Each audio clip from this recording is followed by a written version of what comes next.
All greetings. We are packed full this evening with lots of good and interesting things. Australian cricket ball-tampering crisis. We'll be talking about that with Jim Maxwell, a veteran ABC grandstand commentator.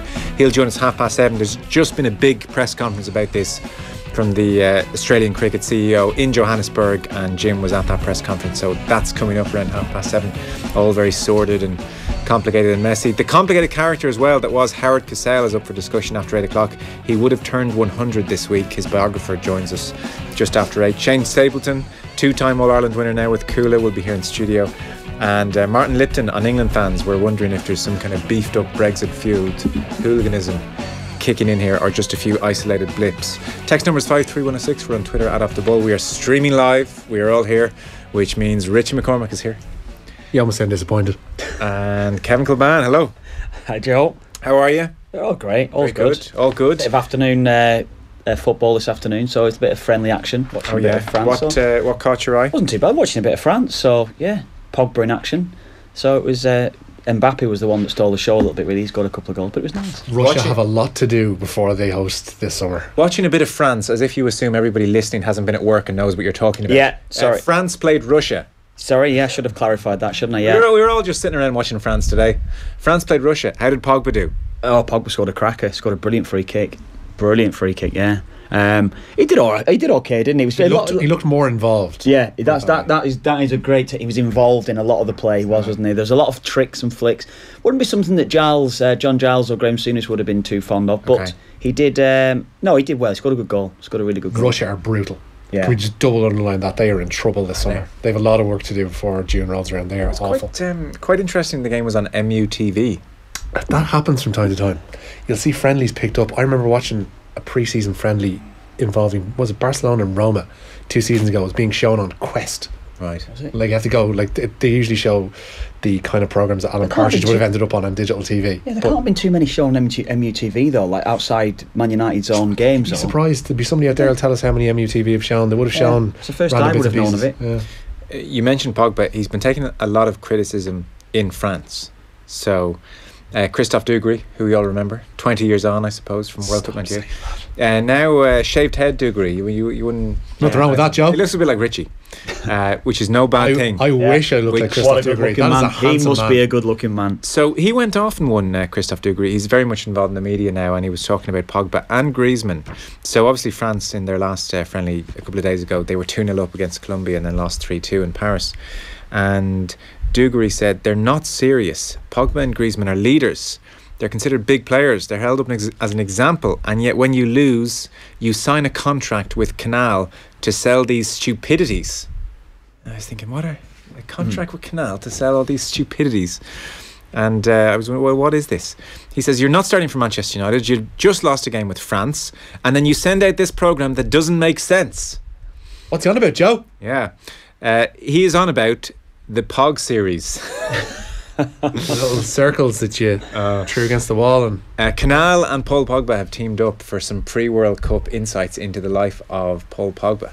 Short series then. Pogba Mondial, I believe it's called. Things aren't going well for you and you make your Pog series. What kind of madness is this? What madness on television? You've just lost 3-2 to Colombia and you were missing for an hour and you're bringing out the Pog series.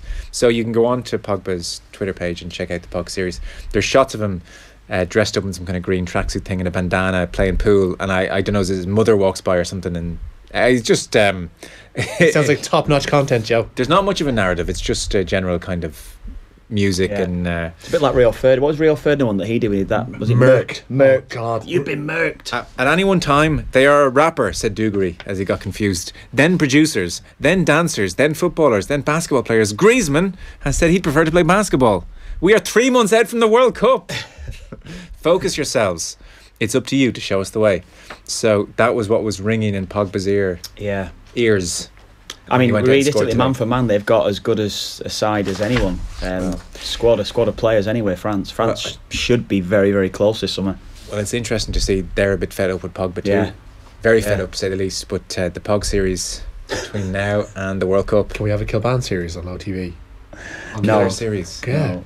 What do you want? Seriously, we've already seen like a partial Kev Kilban cribs. If it's based on, got to look in your fridge. Based on the Pog series, you have to do a bit of stuff around the house in your loungewear. In costume? Well, I'd just be in my pants, like watching a bit of football or something like that. There's an audience for that, Kev, I tell you. Yeah, absolutely there is. That's not my game, Rich. You know get that advertised, will be sorted. So Howard Cosell, after 8 o'clock, his biographer will join us. Howard Cosell, a complicated man in some ways. He said of himself, Howard Cosell, arrogant, pompous, obnoxious, vain, cruel, verbose, a show-off. There's no question I am all of those things. So 1950s radio start and went right through. You're looking at your own Wikipedia page again. We know he's moved on. Well, to be fair, he's not a radio star anymore, is he? You know, that's multimedia superstar. I actually knew that was coming when the way you were looking at it. It's pathetic. So he started in 1950s radio. He was embarking on a law career. Cosell, he would have been a brilliant TV lawyer. I put it to you. Yes, hell of an accent. Grew up in Brooklyn. Radio 1950s, and then just exploded.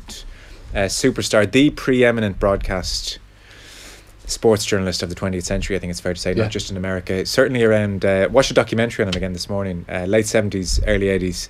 They reckon he was kind of top 10 most famous Americans at that stage. I mean, he's just the main man.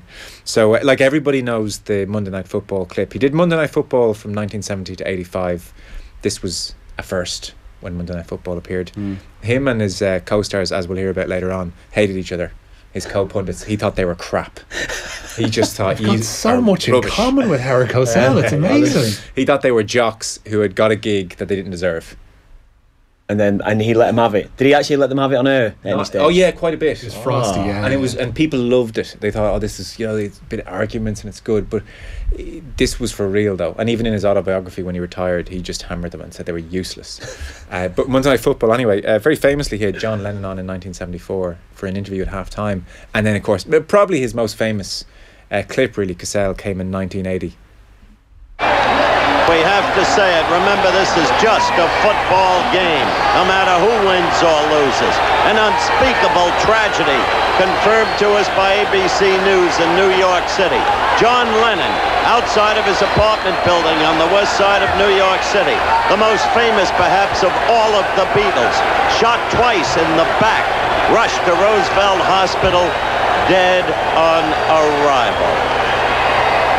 Hard to go back to the game after that news flash, which in duty bound we had to take.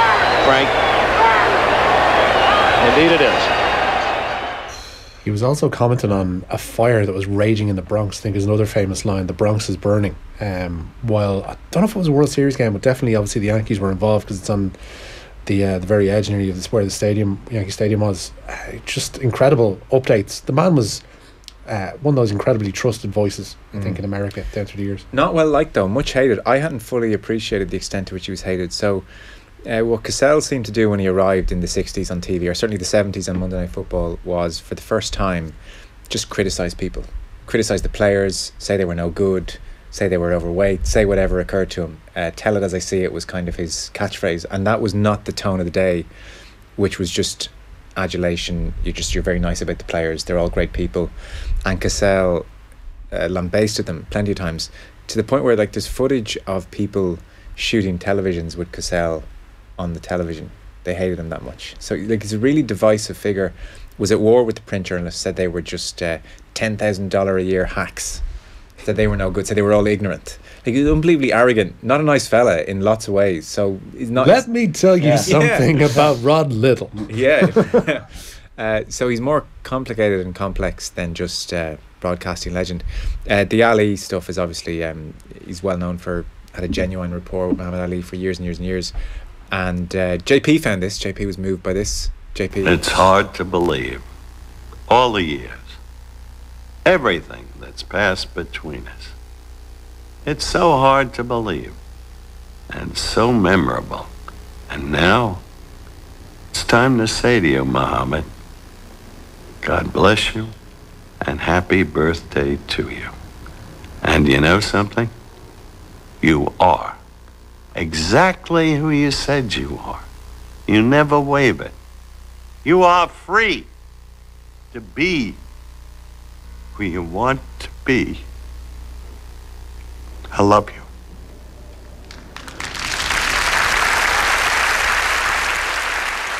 That was Ali's 60th, so signs of Parkinson's were well in at that stage. So on the way after 8, we'll talk about Howard Cosell. Watching that documentary this morning, he's being interviewed by some other journalist in Miami, the local station there, and I don't know what had been said, but he wasn't liking the way the interview was going, so he just turns around to him and says, well, whatever, my grasp of English is better, the inflection in my voice is better, my all-round grasp of sports is better. If you were in my league, you'd be in New York, not here. So, sound familiar? Yeah. So we'll talk about that after 8 o'clock, and his career path is right there, Joe. Australian ball tampering crisis coming up at 7:30. So let's start our news round. We are here with Air, the home of Air Sport. Get amazing live sporting content free with Air Broadband. Ireland's best player is in action tonight, Richie. He is indeed. He returns to the Republic of Ireland under-21 side, does Declan Rice in Tallaght. Noel King's side playing host to Azerbaijan and looking to keep alive their European Championship qualification hopes. The teams are in. Kieran O'Hara, who was also with the senior squad recently, starts in goal. They've got a back four of Corey Whelan, Sean Donnellan, Ryan Sweeney and Danny Kane. Across the midfield, it's Declan Rice, his West Ham teammate Josh Cullen and Ryan Manning of QPR, while the front three is Derry's Ronan Curtis, Woking's Rhys Grego Cox and Jake Mulroney. Kickoff is at 7:30. Ireland start tonight, second in Group 5, 5 points adrift of leaders Germany, who they face home and away in September and October. The Ireland under-19s have seen their qualification hopes end this evening. They were beaten 4-0 by Portugal in Barcelos. Portugal finished top of the group with Ireland in second spot, while the Ireland under-17s completed their European qualification campaign with a 100% record. Troy Parrott's penalty 8 minutes into the second half gave Colin O'Brien's side a 1-0 win over Poland, and Ireland will head to this summer's finals in England, having won all 6 of their qualifiers and along the way conceding just the 1 goal. They'll be top seeds for the tournament, and the draw for the group stages is made in early April. It's class, isn't it? Unbelievable. It's great news. It's great news. You know, we've had, I suppose, trouble and a few difficulties of getting our young lads through to certainly play at senior international and certainly play in Premier League level and top level football. So that's great news, and hopefully what's been done, the work that has been done over the last few years, is starting to come to fruition a bit now. But that's great news, yeah. I'll tell you what's great news in my world, Kev. What is? I'll tell you what's great news in my world. On the football show, we had Kevin Kilbane a couple of weeks ago going through his top 10 stadiums to play at. Not something Richie or I can really do. So hashtag content. It turned out it was we just routed on for too long, so we didn't get to finish the top 10. So at the moment, as things stand, oh god, the suspense. We are going to finish this off tonight at number 10, Anfield. Give me a quick line on all these. At number 10, Anfield. Why was that there? Well, Anfield, it was the ground that I would have watched growing up as a kid. So you know, you get that chance, I suppose, to go and play there. And we spoke about it the other week, going up and down the stairs, seeing the stand. I think that was the one thing when I first played there. Yeah. At number 9, Old Trafford. Old Trafford. Well, I would have loved watching Man United, particularly when I was a boy. I used to remember like Paul McGraw, Norman Whiteside and all these lads. No, I wouldn't be a fan, but I just used to like him for the Irish players that play for them. So when you finally get to see those red lights at Old Trafford and you think, yeah, it's nice. I'm big time now. No, I never. I'm not big time. I'm in the big time. I think that's probably what it is. Well, I think that's down to semantics. Number 8, Celtic Park. You had number 8. I was a Celtic fan, so I always wanted to play at Celtic Park. So yeah. Number 7, you had Goodison. Goodison, yeah. Well, I had better nights at Goodison than I had at Old Trafford and Anfield, and it's just an amazing ground to play at. Goodison under the lights. I don't think there's any. No, there's many better grounds to play at. You see the pictures of '66, and Eusebio hasn't changed all that much, and that's as far as we got. So we have 6 down to 1 tonight. Please tell me the mini Nou Camp is going to be in this, Kev. It's not in it. Come on! There's no Nou Camp in it, full stop. The mini you scored there. Scored the mini Nou Camp, that's right. Against Andorra. I did, yeah. Did you score against Andorra? I did, yeah. I remember watching that game. Well, Nathan Murphy reminds me that the only teams I scored against was San Marino and Andorra or something. Roy Keane scored that night, didn't he? No, I don't think so. Alright, he was definitely very good though. He may have set up 2. I can't remember. 5-1. Was it 5-1? Something like 5-1. Oh, do you know what? I ain't got a clue. You wouldn't remember. I don't know, honestly. No, I think Damien scored that. Now reminds me, even Mark Kinsler. Justice for the mini Nou Camp. I can't remember. In the top 10. Well, the Nou Camp is also not in it. I've been to the Nou Camp, but no, I haven't. You haven't played. Never played the Nou Camp. Okay, so it doesn't qualify then by the criteria. So that's coming around 9:30. That's exciting. Kev spotted, says JP, and I can't read that. I can't read that. I do. This is what JP typed. No, that's not fair. I'm not typing that. Is it come from JP or is it an actual text? No, the headline of the text is written by JP. So in fairness to the texter, much like a print journalist, JP's he didn't write the headline. Being a little Kev spotted, and shockingly he was sober, says JP. Come on now. Harsh. Very harsh. That's terrible. That is terrible. Legally, you've got him over That's a barrel. disgraceful. I actually think you could sue over that. You could. You could. Yeah. That's actionable. So anyway, the texter Bob, far kinder than JP to you, saw Kevin when he was out jogging around Royal Hospital Camelin today. Headphones on, in the zone. Seemed startled when I said, "Hello, Kevin." He's looking in good shape, in fairness to him, says Bob. So there you go. Now, cricket. We're talking about cricket at 7:30. Yeah, Cricket Australia has sent the 3 players involved in the ball tampering scandal home from their tour of South Africa. CEO James Sutherland told the news conference today that only Cameron Bancroft, former captain now Steve Smith, and former vice captain David Warner had prior knowledge of the incident. Coach Darren Lehman has not resigned from his position, and he'll continue in his role as he had no knowledge of the incident. Tim Payne is the new Australia skipper, and here is Cricket Australia CEO James Sutherland. In regard to the 3 players on report, I want to stress that we are contemplating significant sanctions in each case. These sanctions will reflect the gravity with which we view what has occurred and the damage it has done to the standing of Australian cricket. I fully understand the appetite for urgency for more detail. However, urgency must be balanced with due process, given the serious implications for all involved. In conclusion, I understand and share the anger and the disappointment of the Australian cricket family about these events.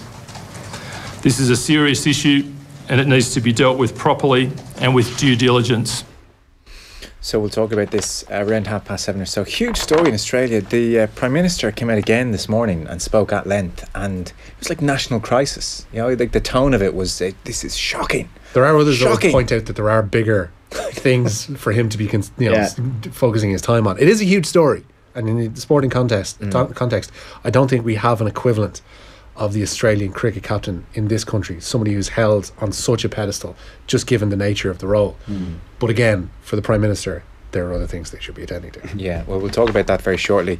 Where are we going next? We'll head to Kerry because their ladies footballer has been docked 3 points from their Division 1 total. The LGFA today confirmed that Kerry were in breach of Rule 55, which pertains to the fielding of unregistered players. The incident occurred during Kerry's 2-14 to 2-6 win over Mayo on February the 4th, the Kingdom's only victory in this season's competition so far. Kerry were found to have fielded an ineligible player, and the points have now been awarded to Mayo. The decision leaves Kerry without any points in Division 1 and needing a win over Westmeath on Sunday to stave off the threat of relegation. Limerick Camogie manager John Toohey has stepped down. The primary school principal cites work commitments as his reason for leaving his role. It leaves Limerick seeking a new manager with the All-Ireland Championship opener against Kilkenny on June 9th. That's just 10 weeks away. Munster are looking for reinforcements with injuries biting hard. Reports from South Africa claim that centre Dries Swampole is set to make the temporary switch to Thomond Park. Munster already without backs of the calibre of Keith Earls, Chris Farrell and Tyler Blendahl ahead of Saturday's Championship quarter-final with Toulon. Swampole has been with Super Rugby side the Bulls since 2016. He won't arrive in time for that meeting of Toulon, but Johan van Graan hopes he has enough in the interim to cope. Any injury at this stage is a massive blow, but we had our review and our preview this morning. It's not an excuse for us. We're a squad. We like challenges. It's not something that we can change or control. So I thought a guy like Calvin Nash did outstandingly well. Darren Sweeten are roaring to go. I thought Alex Whitten did well. So in big games you want to experience guys, but it's also an opportunity for a guy that maybe hasn't played in those big games to say, listen, pick me. I want the ball and I want to contribute to this team. Bohemians will discover their second round opponents in the EA Sports Cup tonight. Athlone Town play host to UCD, with the winners travelling to Dalymount on Easter Monday. Kickoff is at 7:45. Also confirmed that the other outstanding first round tie, that's the meeting of St Mocta's and Drogheda United, will be played on Monday as well. Kylian Mbappe, as we mentioned, scored twice, and Paul Pogba netted a peach of a free kick in a 3-1 win for France over Russia in St Petersburg this evening in a friendly. James Tarkowski, meanwhile, will make his England debut in their meeting with Italy at Wembley. That is an 8 o'clock start. Scotland are just underway in the last few moments, away to Hungary. Spain welcome Argentina to Madrid's Wanda Metropolitano tonight. Lionel Messi again likely to be absent, while Brazil head coach Chichi says they're still haunted by their 7-1 World Cup semi-final thrashing at the hands of Germany. The sides meet at the Olympiastadion in Berlin from 7:45. You'll be keeping an eye on these games, Kev? Yeah, I'll have a look. I'm looking forward to be 1 or 2 games, especially when you see Messi out there tonight, because I obviously missed him Friday. But no, I think it'd be a good game. I think that'll be a good game, particularly against Spain. And then when you see Germany and Brazil as well, that game in particular. So, yeah, I'll probably keep an eye on that England result and performance as well, see how they get on. Did you see England-Holland? No, I didn't see any of it. I was at the Emirates, the Etihad that night, so I saw the last minute of the first half on the screen around the Etihad, but that was it. That's all I saw from it. We had Tim Vickery on last night. He is a big fan of Chichi. Yeah. Who's been managing a long time now in Brazil. Seems an unbelievable student of the game, is working out all sorts of sophisticated tactics. Seems like he's very charismatic as well, that's able to get hold of these players and be able to get into the heads a little bit, a lot of the superstars that's in that side. So, interesting dynamic that he's got going on there, yeah. We'll study tape at length to devise tactics for different matches. So, seems like he's very good. And no Neymar, which Tim didn't think was a bad thing either. Yeah. Well, I mean, I think what the thinking is, the thought behind it, certainly it'll give a lot of other players a chance to go and gel as a team together, but Neymar will definitely start if he's fit, which he should be fit for the World Cup. Yeah. Where are we going, Rich? We'll head to the use of a fourth substitute during extra time of knockout games. It's been officially confirmed by UEFA for next season's Champions League and Europa League. Among other alterations, 12 replacements will be able to be named on the bench for finals, as well as the Super Cup. And European football's governing body has also clarified that on every group stage match day, 2 of the Tuesday and 2 of the Wednesday games will kick off at 5 to 6 Irish time, except for in the final round of fixtures, when they'll all kick off in uniform times. Now, some great news. Is it? I like the way that this is the great news. 8 stories in. It actually That's is. what you're heading for. John Ram It actually is. will defend his Dubai duty-free Irish Open title. The Spaniard will be hoping to become the first player since the ever so loved Colin Montgomery did so in 1997 to retain the Irish Open. Ballyliffin, of course, hosts this year's event, which gets underway 2 days before my birthday on July the 5th. Oh, very nice. What a week for you. John Ram is future world number 1. He could easily win 4 or 5 majors. He's unbelievable to watch. I followed him around for a few holes last year on the Saturday. Didn't obviously know he was going to win at that stage, but I mean, every bit as impressive as Rory. So to have him Big coming hitter. back, big, massive, hits the ball, Clip that. forever. Don't. Huge. There you go. Yeah, There you go. it's hard to go back to. You're going up for that, though, aren't you? You are going up for that. Hey, Yeah. Stop. I was going to say you're better than that. Do you want to be the next Howard Cosell or not? no. Howard Cosell never said, well, hey, on air. we'll have to. Guarantee you that. We'll have to go for that. Well, I- hey. It's just he's guilted into coming back because he won. Yeah. So it's great. I mean, he's phenomenal.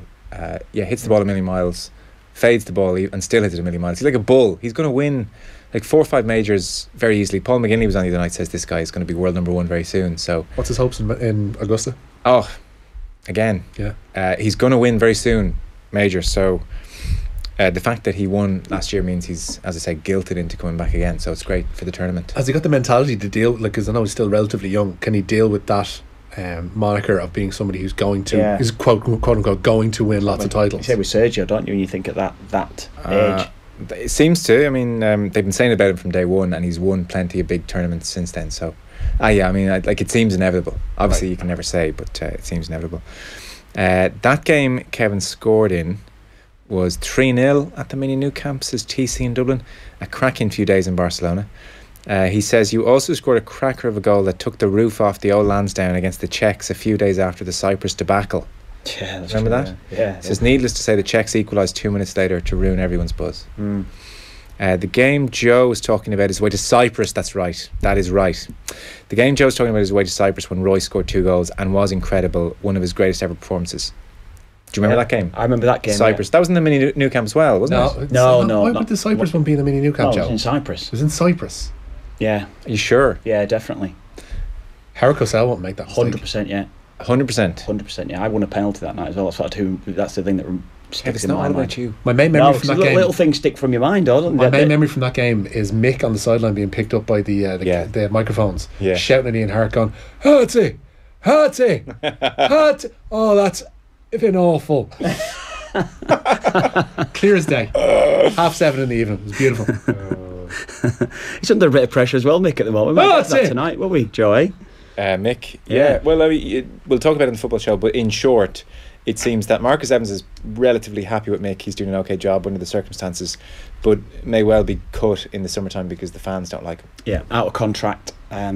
Serious pressure from the supporters. It would suit him to just get out of there at this stage, maybe. because they're not going to do any. They're not going to do any better than Mick, given the budget that they have. Definitely.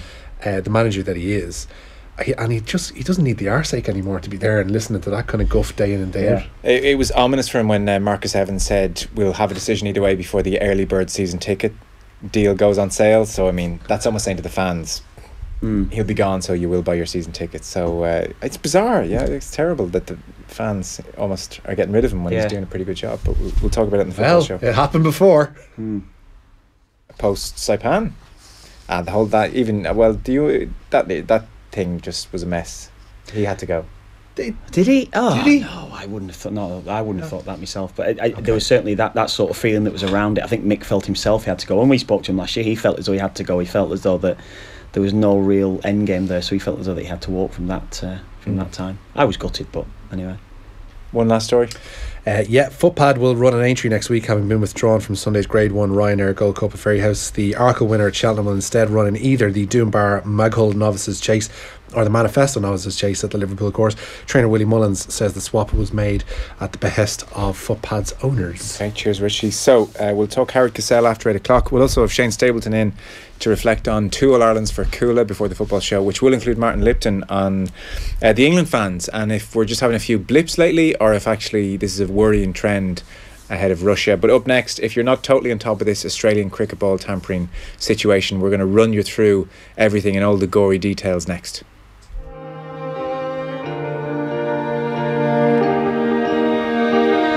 Sexton push Ireland back into a 9-point advantage.